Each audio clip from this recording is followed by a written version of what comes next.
सभी मित्रों का स्वागत है। विज्ञान भैरव तंत्र पार्ट 4। और आज हम हैं 109वें दिन में। और पेज नंबर है 128। तो भगवान कहते हैं, तो अपने बच्चों के साथ खेलते हुए या अपनी पत्नी के साथ बैठे हुए या कुछ भी न करते हुए कुर्सी में विश्राम करते हुए भाव में जियो, अनुभव करो। कुर्सी की बनावट को अनुभव करो। तुम्हारा हाथ हाथ कुर्सी की बनावट को स्पर्श कर रहा है। तुम्हें कैसा अनुभव हो रहा है? हवा चल रही है, हवा अंदर आ रही है, वह तुम्हें स्पर्श करती है। तुम्हें कैसा अनुभव हो रहा है? रसोई घर से गंध आ रही है, वह कैसी लग रही है? उसे महसूस करो, उस पर विचार मत करो। सोच विचार करने लगो कि रसोई घर में कुछ पक रहा है, तब तुम उसके बारे में सपने देखने लगोगे। नहीं, जो भी तथ्य है उसे महसूस करो और तथ्य के साथ रहो। विचार में मत भटको। तुम चारों ओर से घटनाओं से घिरे हो। तुम्हारी चारों तरफ से बहुत कुछ आ रहा है, तुमसे आकर मिल रहा है। सभी ओर से अस्तित्व तुमसे मिलने के लिए आ रहा है। तुम्हारी सभी इंद्रियों से होकर तुम में प्रवेश कर रहा है। लेकिन तुम हो कि अपने सिर में बंद हो। तुम्हारी इंद्रियां मुर्दा हो गई है, वे कुछ भी महसूस नहीं करती हैं। तो इसके पहले कि तुम यह विधि प्रयोग करो, थोड़ा संवेदना का विकास करना जरूरी है, क्योंकि यह आंतरिक प्रयोग है। जब तुम बाह्य को ही नहीं अनुभव कर सकते, तो तुम्हारे लिए आंतरिक को अनुभव करना बहुत कठिन होगा, क्योंकि आंतरिक सूक्ष्म है। अगर तुम स्थूल को नहीं अनुभव करते, तो सूक्ष्म को कैसे अनुभव कर सकते हो? अगर तुम ध्वनियों को नहीं सुन सकते, तो आंतरिक मौन को, निशब्द को, अनाहत नाद को सुनना कठिन होगा, बहुत कठिन होगा। वो बहुत ही सूक्ष्म है। तुम बगीचे में बैठे हो और सड़क पर ट्रैफिक है, शोरगुल है और तरह तरह की आवाजें आ रही है। तुम अपनी आंखें बंद कर लो और वहां होने वाली सबसे सूक्ष्म आवाज को पकड़ने की कोशिश करो। और कोई कौवा काव काव कर रहा है, कोई इस काव काव पर अपने को एकाग्र करो।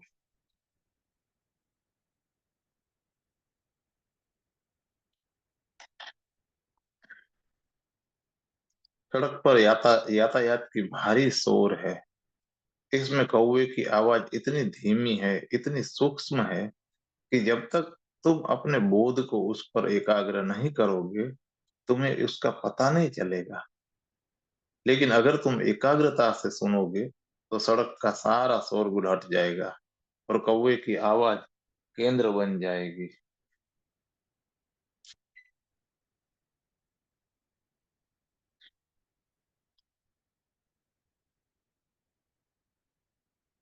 और तुम उसे सुनोगे, उससे सूक्ष्म भेदों को भी सुनोगे। वह बहुत सूक्ष्म है, लेकिन तुम उसे सुन पाओगे। तो अपनी संवेदनशीलता को बढ़ाओ। जब कुछ भी स्पर्श करो, जब भी कुछ सुनो, जब कुछ भी भोजन करो, जब स्नान करो, तो अपने इंद्रियों को खुली रहने दो और विचार मत करो, अनुभव करो। तुम स्नान कर रहे हो, अपने ऊपर गिरते हुए पानी की ठंडक को महसूस करो, उस पर विचार मत करो। यह मत कहो कि पानी बहुत ठंडा है, बहुत अच्छा है। कुछ मत कहो, कोई शब्द मत कहो, क्योंकि जैसे ही तुम शब्द देते हो, तुम अनुभव से चूक जाते हो। जैसे ही शब्द आते हैं, मन सक्रिय हो जाता है। कोई शब्द मत दो, शीतलता को अनुभव करो, मगर यह मत कहो कि पानी ठंडा है। कुछ कहने की जरूरत नहीं है, लेकिन हमारा मन विकसित है। हम कुछ न कुछ कहे ही चले जाते हैं। मुझे स्मरण है कि मैं एक विश्वविद्यालय में था मेरे साथ वहां एक महिला प्रोफेसर भी थी जो लगातार कुछ ना कुछ बोलती ही रहती थी। उसके लिए असंभव था कि कभी भी वह चुप रहे। एक दिन मैं कॉलेज के बरामदे में खड़ा था और सूर्यास्त हो रहा था। अत्यंत सुंदर सूर्यास्त था और वह स्त्री ठीक मेरे बगल में खड़ी थी। मैंने उससे कहा कि देखो। वह कुछ बोल रही थी तो मैंने कहा देखो कैसा सुंदर सूर्यास्त है। वह बहुत अनिच्छा से देखने को राजी हुई। फिर उसने कहा, क्या आप नहीं सोचते कि बाई बाई और यदि कुछ और जामुनी रंग रहता तो ठीक था।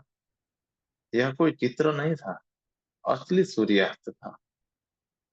अब हम लगातार बोलते रहते हैं और हमें यह भी बोध नहीं रहता है कि हम क्या बोल रहे हैं। मन की इस सतत बातचीत को बंद करो, तो ही तुम अपने भावों को प्रगाढ़ कर सकते हो। और भाव प्रगाढ़ हो तो यह विधि तुम्हारे लिए चमत्कार कर सकती है। अनुभव करो मेरा विचार। आंखों को बंद कर लो और विचार को अनुभव करो। विचारों की धारा सतत चल रही है। विचारों का एक प्रवाह, एक धारा बही जा रही है। इन विचारों को अनुभव करो और उनकी उपस्थिति को अनुभव करो। तुम जितना ही उन्हें अनुभव करोगे वे उतने ही अधिक प्रकट होंगे। परत दर परत। न सिर्फ वे विचार प्रकट होंगे जो सतह पर हैं, उनके पीछे और भी विचार की परतें हैं। और उनके पीछे और भी विचार की परतें हैं, परतों पर परतें हैं। और विधि कहती है कि अनुभव करो मेरा विचार। और हम कहे चले जाते हैं ये मेरे विचार हैं, लेकिन अनुभव करो क्या वे सचमुच तुम्हारे हैं। क्या तुम कह सकते हो कि वे मेरे हैं। तुम जितना ही अनुभव करोगे उतना ही तुम्हारे लिए यह कहना कठिन होगा कि वे मेरे हैं। वे सब उधार हैं। वे सब बाहर से आए हैं। वे तुम्हारे पास आए हैं लेकिन वे तुम्हारे नहीं हैं। कोई विचार तुम्हारा नहीं है, वह धूल है जो तुम पर आकर जमी है। चाहे तुम्हें यह पता भी हो या ना हो कि स्रोत से यह विचार आया है या नहीं, तो भी यह विचार तुम्हारा नहीं है। और अगर तुम पूरी चेष्टा करोगे तो तुम जान लोगे कि यह विचार कहाँ से आया है। सिर्फ आंतरिक मौन ही तुम्हारा है। किसी ने तुम्हें यह नहीं दिया है। तुम इसके साथ ही पैदा हुए थे और इसके साथ ही तुम मरोगे। विचार तुम्हें दिए गए हैं, तुम उनसे संस्कारित हो।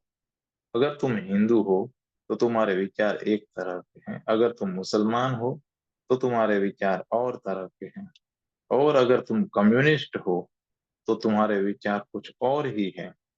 वे तुम्हें दिए गए हैं या संभवतः तुमने स्वेच्छा से उन्हें ग्रहण किया है, लेकिन कोई विचार तुम्हारा नहीं है। अगर तुम विचारों की उपस्थिति, उनकी भीड़ की उपस्थिति महसूस कर सको तो तुम यह भी महसूस करोगे कि ये विचार मेरे नहीं हैं।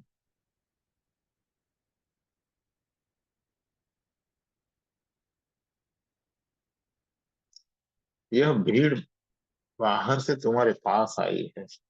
यह तुम्हारे चारों तरफ इकट्ठी हो गई है, लेकिन यह तुम्हारी नहीं है। और अगर तुम्हें यह अनुभव हो कि कोई विचार मेरा नहीं है, तो ही तुम मन को अपने से अलग कर सकते हो।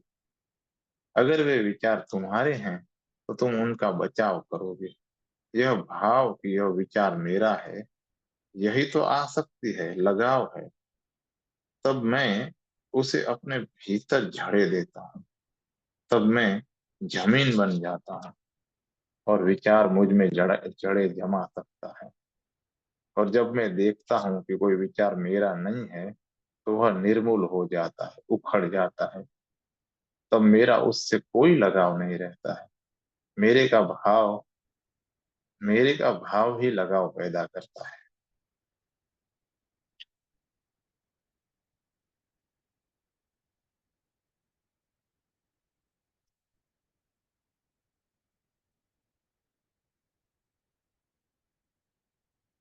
तुम अपने विचारों के लिए लड़ सकते हो, तुम अपने विचारों के लिए शहीद हो सकते हो, तुम अपने विचारों के लिए हत्या कर सकते हो, खून कर सकते हो। और विचार तो तुम्हारे हैं ही नहीं, चैतन्य तुम्हारा है, लेकिन विचार तुम्हारे नहीं है। और क्यों? इस बोध से मदद मिलती है, अगर तुम देख सको कि विचार मेरे नहीं है, तो कुछ भी तुम्हारा नहीं रह जाता है।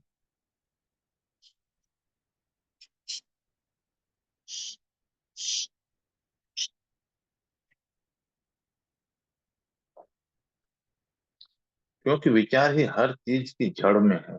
मेरा घर, मेरी संपत्ति, मेरा परिवार, ये चीजें तो बाहरी हैं, लेकिन गहरे में विचार मेरे हैं। अगर विचार मेरे हैं, तो ही ये चीजें, इनका विस्तार, इनका फैलाव मेरा हो सकता है। अगर विचार मेरे नहीं है, तो कुछ भी महत्व का ना रहा। क्योंकि यह भी एक विचार ही है कि तुम मेरी पत्नी हो, कि तुम मेरे पति हो। यह भी एक विचार ही है। और अगर बुनियादी तौर से विचार ही मेरा नहीं है, तो पत्नी मेरी कैसे हो सकती है, या पति मेरा कैसे हो सकता है? विचार के मिटते ही सारा संसार मिट जाता है। तब तुम संसार में रहकर भी संसार में नहीं रहते हो। तुम हिमालय चले जा सकते हो, तुम संसार छोड़ सकते हो, लेकिन अगर तुम सोचते हो कि विचार मेरे हैं, तो तुम कहीं नहीं गए, तुम वहीं के वहीं हो। हिमालय में बैठे हुए तुम संसार में उतने ही होगे जितने यहाँ रह कर हो। क्योंकि विचार संसार है। तुम हिमालय में भी अपने विचार साथ लिए जाते हो। तुम घर छोड़ देते हो, लेकिन असली घर अंदर है। असली घर विचार की ईंटों से बना है। बाहर का घर असली घर नहीं है।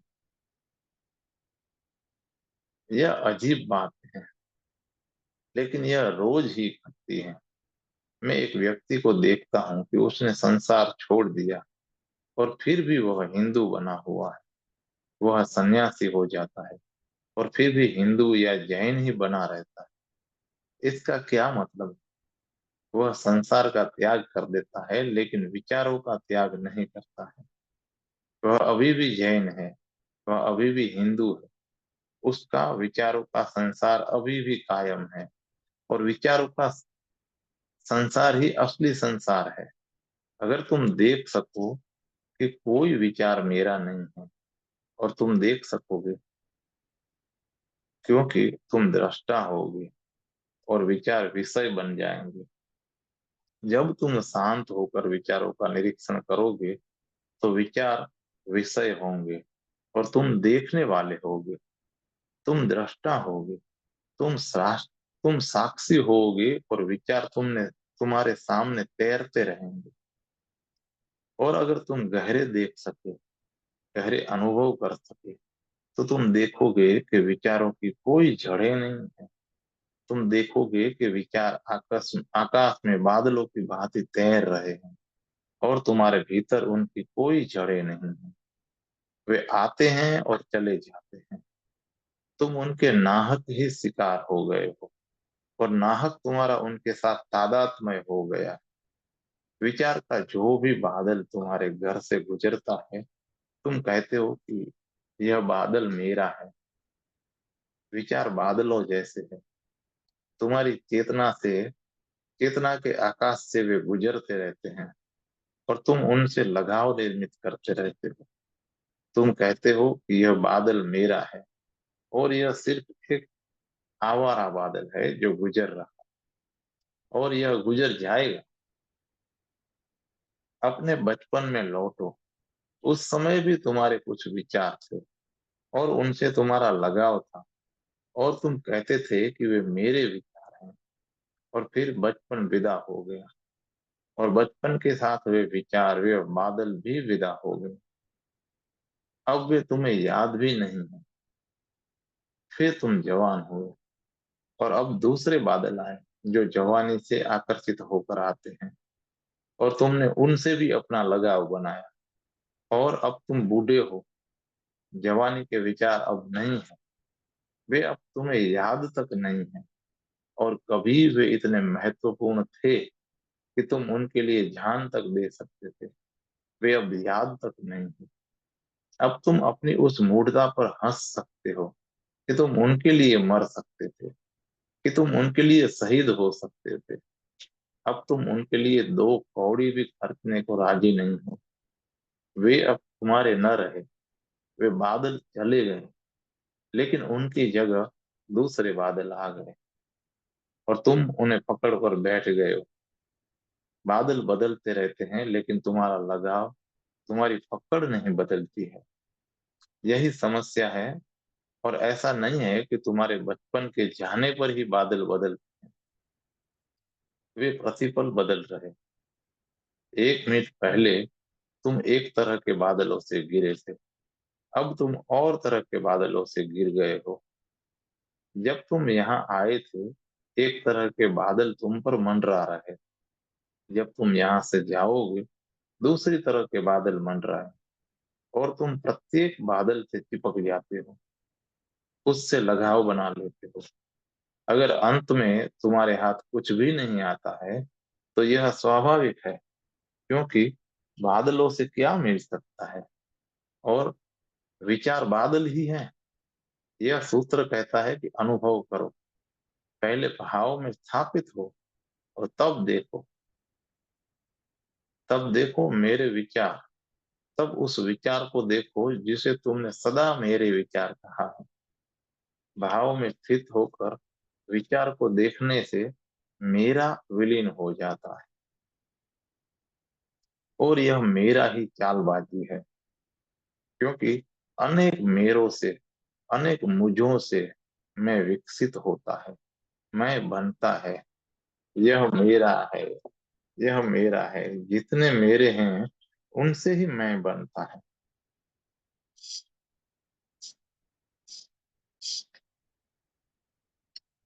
यह विधि जड़ से ही शुरू करती है,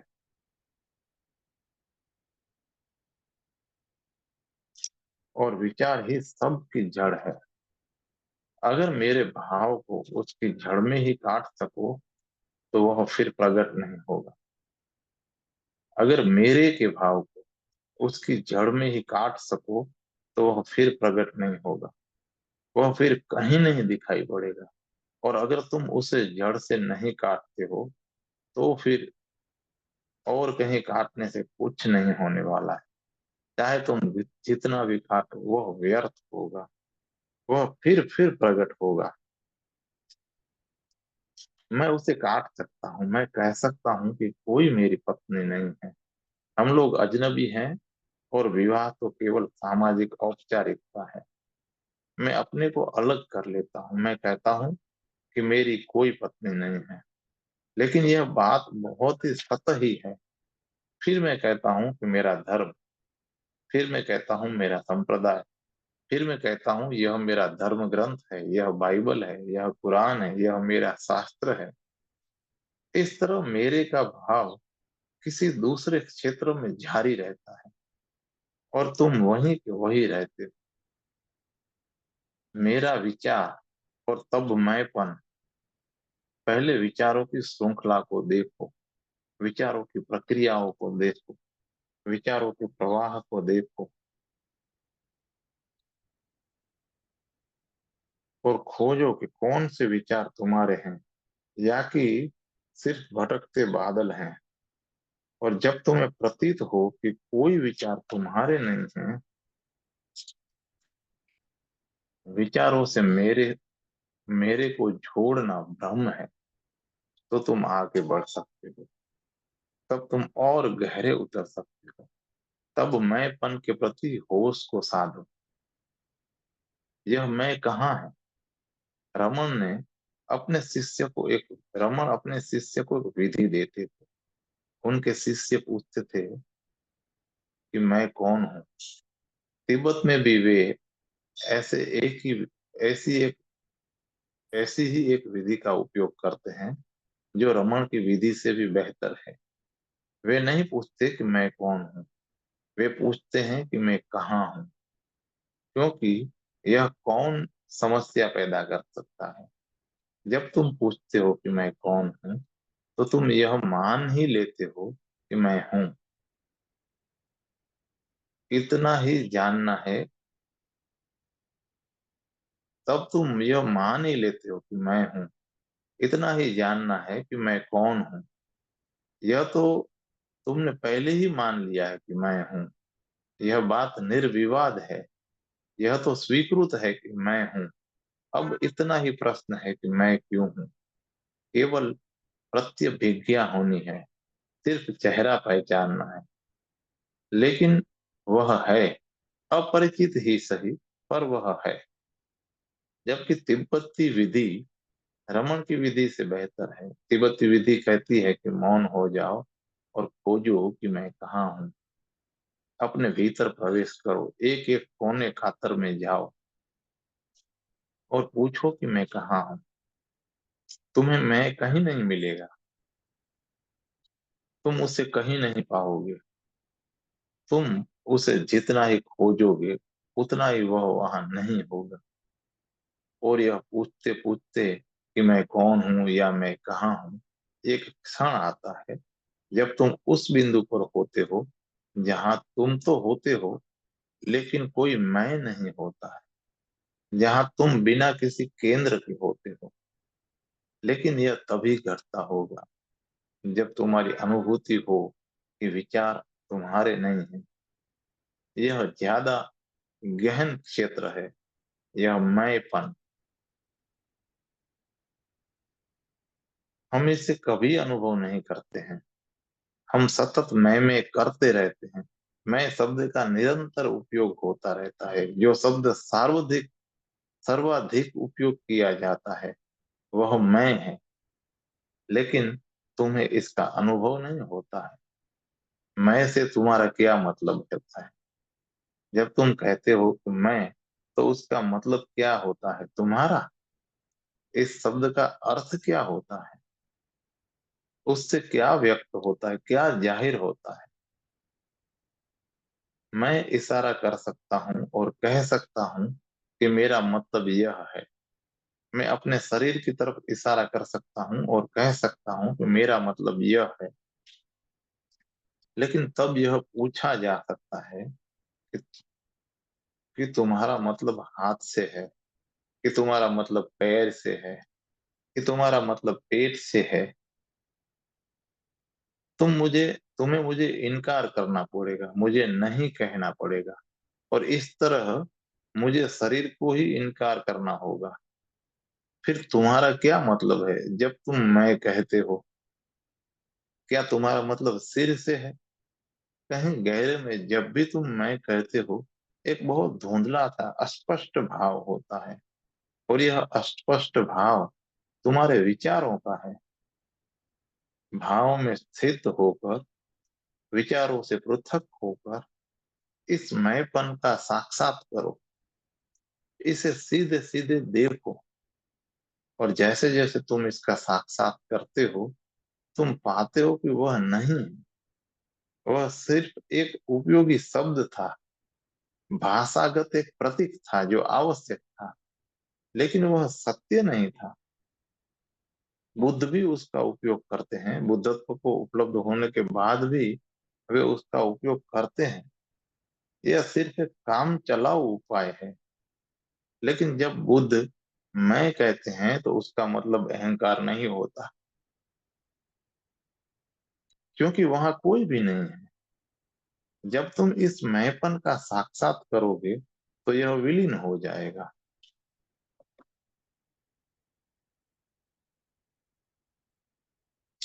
इस क्षण में मैं तुम्हें एक क्षण में तुम्हें भय पकड़ सकता है। तुम आतंकित हो सकते हो। और ये अनेक लोगों के साथ होता है कि जब ये वे इस विधि में गहरे उतरते हैं तो वे इतने भाग खड़े होते हैं, इतने भयभीत हो जाते हैं। तो यह स्मरण रहे, जब तुम अपने मैंपन का साक्षात करोगे, उसको अनुभव करोगे, तो तुम ठीक उसी स्थिति में होगे जिस स्थिति में मृत्यु के समय होगे। ठीक उस स्थिति में, क्योंकि मैं विलीन हो रहा है।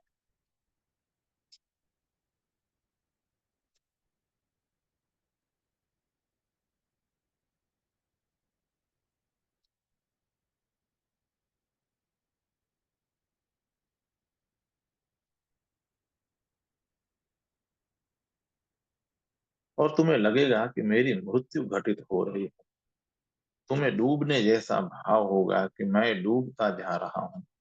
और यदि तुम भयभीत हो गए तो तुम बाहर आ जाओगे और फिर विचारों को पकड़ लोगे, क्योंकि वे विचार सहयोगी होंगे। वे बादल वहां होंगे, तुम उनसे फिर चिपक जा सकते हो और तुम्हारा भय जाता रहेगा। पर स्मरण रहे, यह भय बहुत शुभ है। यह एक आशापूर्ण लक्षण है। यह बताता है कि तुम गहरे जा रहे हो और मृत्यु गहनतम बिंदु है। यदि तुम मृत्यु में उतर सके तो तुम अमृत हो जाओगे, क्योंकि जो मृत्यु में प्रवेश कर जाता है उसकी मृत्यु असंभव है।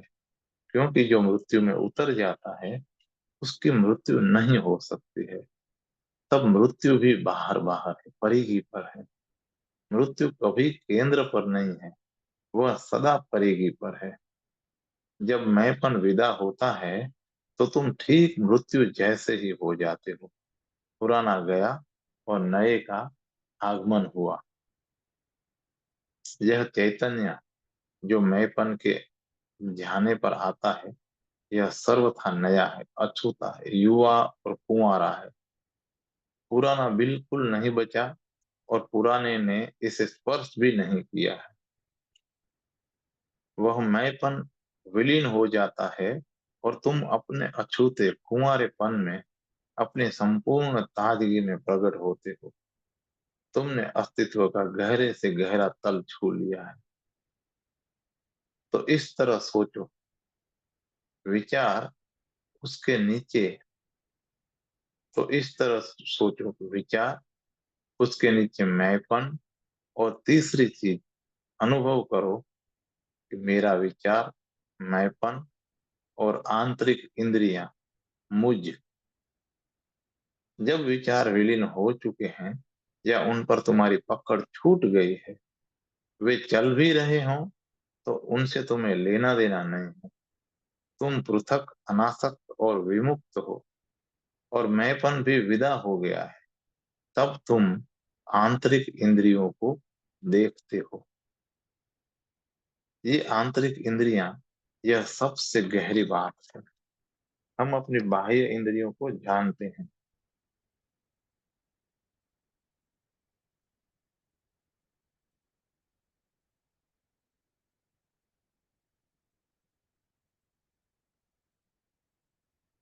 मैं तुम्हें हाथ से छूता हूँ, आंख से देखता हूँ, यह बाह्य इंद्रियां हैं। आंतरिक इंद्रियां वे हैं जिनसे मैं अपने होने को, अपने अस्तित्व को अनुभव करता हूँ। बाह्य इंद्रियां दूसरों के लिए है। मैं बाह्य बाह्य इंद्रियों के द्वारा तुम्हारे संबंध में जानता हूँ, लेकिन मैं अपने बारे में कैसे जानता हूँ? मैं हूँ, यह भी कैसे यह भी मैं कैसे जानता हूँ? मुझे मेरे होने की अनुभूति, होने की प्रतीति, होने का एहसास कौन देता है? उसके लिए आंतरिक इंद्रियां हैं। जब विचार ठहर जाते हैं,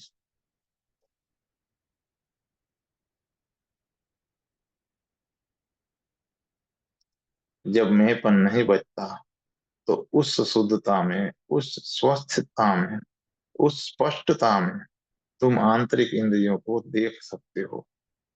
चैतन्य, प्रतिभा, मेघा, ये आंतरिक इंद्रियां हैं। उनके द्वारा हमें अपने होने का, अपने अस्तित्व का बोध होता है। यही कारण है कि अगर तुम अपनी आंखें बंद कर लो तो तुम अपने शरीर को बिल्कुल भूल सकते हो, लेकिन तुम्हारा यह भाव कि मैं हूं, यह बना ही रहेगा। और उससे ही यह बात भी समझ में आती है, और यह बात बिल्कुल सच है, कि जब कोई व्यक्ति मर जाता है तो हमारे लिए तो वह मर जाता है, लेकिन उसे थोड़ा समय लग जाता है इस तथ्य को पहचानने में कि मैं मर गया हूँ। क्योंकि होने का आंतरिक भाव वही का वही बना रहता है। तिब्बत में तो मरने के विशेष प्रयोग हैं, और वे कहते हैं कि मरने की तैयारी बहुत जरूरी है। उनका एक प्रयोग इस प्रकार से है। जब भी कोई व्यक्ति मरने लगता है, तो गुरु या पुरोहित या कोई भी जो बारदो प्रयोग जानता है, उससे कहता रहता है कि स्मरण रखो, होश रखो, बोध बनाए रखो कि मैं शरीर छोड़ रहा। क्योंकि जब तुम शरीर छोड़ देते हो, तो भी यह समझने में थोड़ा समय लगता है कि मैं मर गया हूँ। क्योंकि आंतरिक भाव वही का वही बना रहता है और उसमें कोई बदलाहट नहीं होती। शरीर तो केवल दूसरों को छूने और अनुभव करने के लिए है। इसके द्वारा तुमने कभी अपने को नहीं स्पर्श किया है, न अपने को जाना है। तुम अपने को किन्हीं अन्य इंद्रियों के द्वारा जानते हो जो आंतरिक है। लेकिन हमारी मुश्किलें यह है कि हमें अपनी उन इंद्रियों का पता नहीं है। हम हम अपने को दूसरों के द्वारा ही जानते हैं। हमारी नजर में हमारी जो तस्वीर है, वह दूसरों के द्वारा निर्मित है। मेरे बारे में दूसरे जो कहते हैं, वही मेरे संबंध में मेरी जानकारी है। अगर वे कहते हैं कि तुम सुंदर हो, अगर वे कहते हैं कि तुम कुरूप हो, तो मैं उस पर भरोसा कर लेता हूँ। मेरे बारे में मेरी इंद्रियां दूसरों के माध्यम से, दूसरों से प्रतिफलित होकर जो कुछ मुझे बताती है, वही मेरे संबंध में धारणाएं बन जाती हैं। अगर तुम अपने आंतरिक इंद्रियों को पहचान लो, तो तुम समाज से बिल्कुल मुक्त हो गए।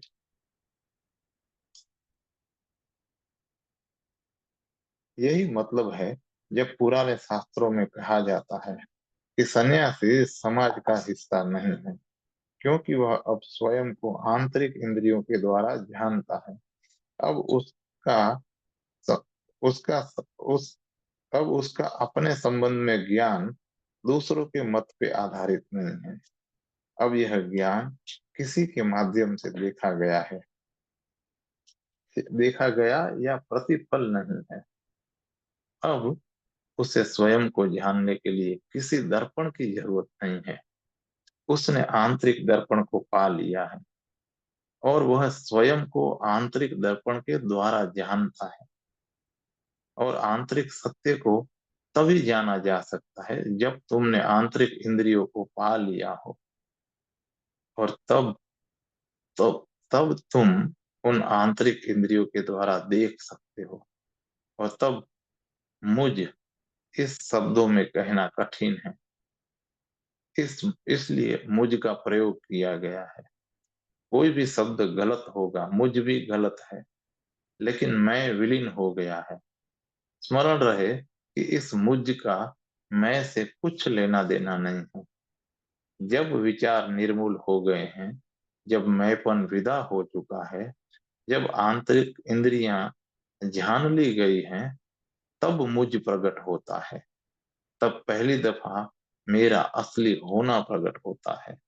और वह असली होना मुझ है। बाहरी संसार न रहा, विचार न रहे, अहंकार का भाव न रहा। और मैं अपने आंतरिक इंद्रियों को, चैतन्य को, मेघा को, बोध को, या उसे जो कुछ भी कहो, जान लिया है। तब इस आंतरिक इंद्रियों के प्रकाश में मुझ का अवतरण होता है। यह मुझ तुम्हारा नहीं है, यह तुम्हारा अंतरतम है जिसे तुम नहीं जानते। यह मुझ अहंकार नहीं है, यह मुझ तुम्हारे विरोध में नहीं है। यह मुझ जागतिक है, विराट है। इस मुझ की कोई सीमा नहीं है। इसमें सब कुछ निहित है, समाया है। यह लहर नहीं, सागर ही है।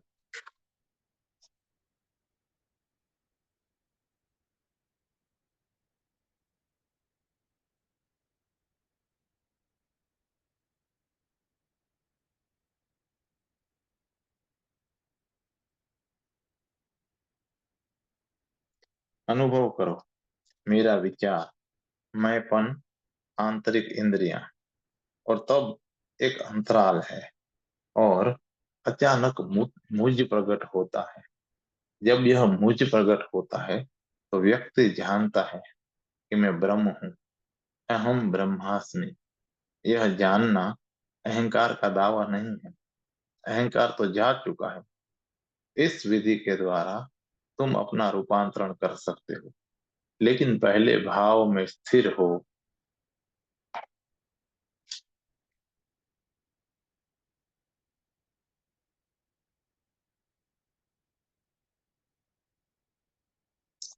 दूसरी विधि है, कामना के पहले और जानने के पहले मैं कैसे कह सकता हूँ कि मैं हूँ। विमर्श करो, सौंदर्य में विलीन हो जा। कामना के पहले और जानने के पहले मैं कैसे कह सकता हूँ कि मैं हूँ। एक कामना पैदा होती है और कामना के साथ यह भाव पैदा होता है कि मैं हूँ। एक विचार उठता है और विचार के साथ यह भाव उठता है कि मैं हूँ। इसे अपने अनुभव में ही देखो। कामना के पहले और जानने के पहले अहंकार नहीं है।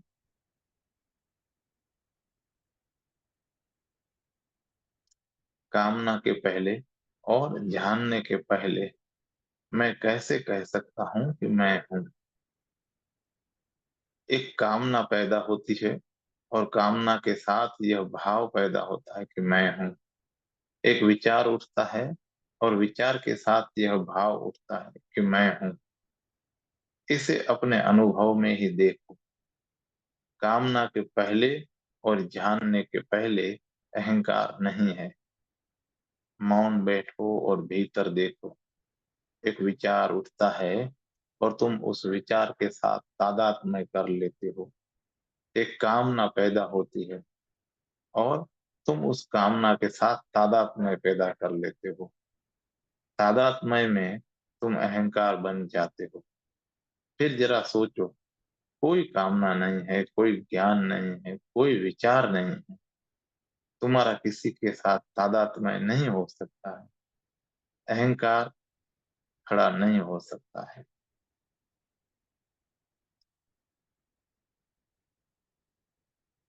बुद्ध ने इस विधि का उपयोग किया और उन्होंने अपने शिष्यों से कहा कि और कुछ मत करो, सिर्फ इतना ही करो कि जब कोई विचार उठे तो उसे देखो। बुद्ध कहा करते थे कि जब कोई विचार उठे तो देखो कि यह विचार उठ रहा है। अपने भीतर ही देखो कि अब विचार उठ रहा है, अब विचार है, अब विचार विदा हो रहा है। बस देखते भर रहो कि अब विचार उठ रहा है, अब विचार पैदा हो गया है, अब विचार विलीन हो रहा है। ऐसा देखने से तादात्म्य नहीं होगा।